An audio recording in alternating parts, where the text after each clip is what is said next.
Bangladesh fans are waiting us to look into বাংলাদেশের জন্য খেলবেন শ্রীলঙ্কা, বললেন দাসুন সানাকা।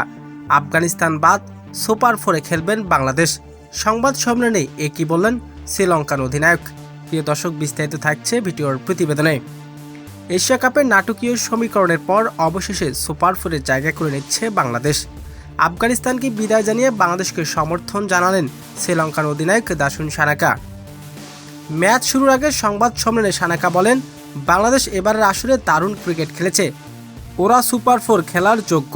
আমরা চাই বাংলাদেশ আরও ভালো খেলুক। আফগানিস্তানকে হারানো সোজা নয়, তবে বাংলাদেশ দেখিয়েছে তারা চাপের ম্যাচ কিভাবে দাঁড়িয়ে যেতে পারে। বাংলাদেশের ক্রিকেটারদের প্রশংসা করে তিনি আরও বলেন, বাংলাদেশে অসাধারণ খেলেছেন। সুপার ফোর বাংলাদেশের আমাদের প্রতিদ্বন্দ্বী হিসেবে চাই, কারণ ওরা ম্যাচের সবসময় প্রতিদ্বন্দ্বিতাপূর্ণ করে তোলে। এশিয়া কাপের গ্রুপ পর্ব থেকে আফগানিস্তানকে বিদায় বাংলাদেশের নতুন স্বপ্ন দেখছেন। সুপার ফোরে টাইগারদের এখন আত্মবিশ্বাস, আর তাদের পাশে দাঁড়ালেন শ্রীলঙ্কার অধিনায়ক দাসুন সানাকা। এই মন্তব্য নিঃসন্দেহে বড় বাংলাদেশের জন্য অনুপ্রেরণা হতে যাচ্ছে। তবে সুপার ফোরে জায়গা করে নিচ্ছে বাংলাদেশ, বাদ পড়তে যাচ্ছেন